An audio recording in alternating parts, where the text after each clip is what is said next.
Hey guys, today we'll break Bitcoin down in detail from the fear and greed index to the key liquidity pockets and technical levels the market is forming right now. Big picture first, Bitcoin is once again approaching the area where a short zone previously formed, roughly around $117,000. That's an important section of the chart, and you can see the market steadily working its way toward it. The fear and greed index is sitting at 58.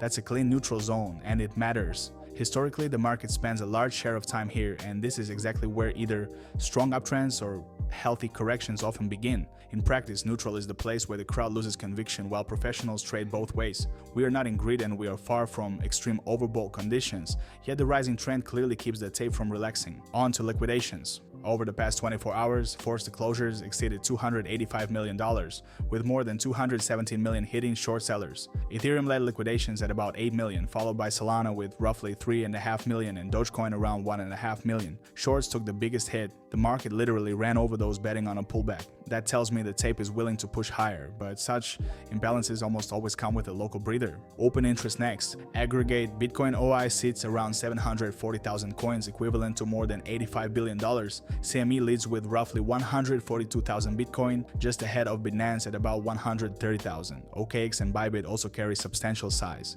Pay attention to the rise on CME and Bybit. That's a clear signal of interest from institutions and active retail. In other words, the move up was not hollow. It came with an expansion in open positions. Funding is where it gets more nuanced. On most venues, the Bitcoin funding rate is around its standard level, but there are skewed prints in the alts. Solana, XRP, and a few others show negative readings on some exchanges. That implies local long froth in alts as traders pay to hold. For Bitcoin itself, funding is mostly balanced, which lowers the risk of an abrupt flush driven purely by positional tilt. With price hovering near 115,000, the nearest cluster of resting liquidity above sits in the 116 to 117,000 band. The market is monetized to that zone because that's where short stops are concentrated. Above that, up toward roughly 122,000, there's air.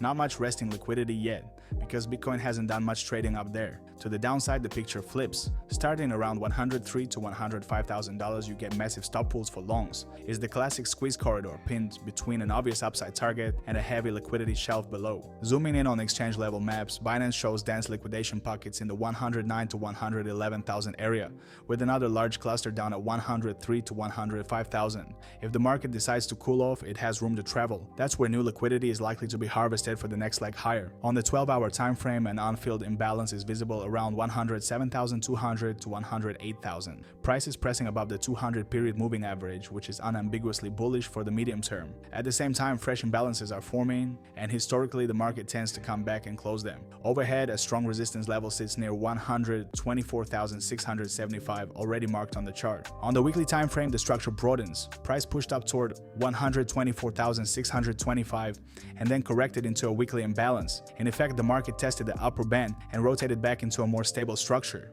The trend line still supports the advance and the broader uptrend remains intact. Price has arrived precisely into the previously outlined weekly imbalance, and as frustrating as it may be for persistent longs, this is where at least a local short side probe is often considered. I'm not calling for a trend break, but a pullback from the 117,000 area is entirely plausible, so the reaction there deserves close attention.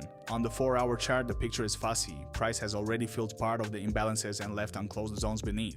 Volume profile work highlights a strong support around 108,650, a key area of interest for buyers. Overhead, the 117 to 118,000 band stands out as firm resistance and the next immediate target. Putting it all together, Bitcoin remains in an uptrend. Institutions are adding size, and short liquidations validate buyers' strength. But the market is now near the 117,000 zone that previously acted as a short area. If a breakout there comes with real volume and we hold above it, the path opens toward 124,000 and beyond. If instead sellers defend aggressively around 117,000, a pullback toward 111,000 or even 105,000 would be a natural scenario. Those are the levels where I'd be most interested in fresh long entries. Net, volatility is back, which is good news for active traders. The next few days should be lively. Bitcoin has arrived at a pivotal area, and this is where we'll learn whether the move extends or we get a local pause before the next impulse.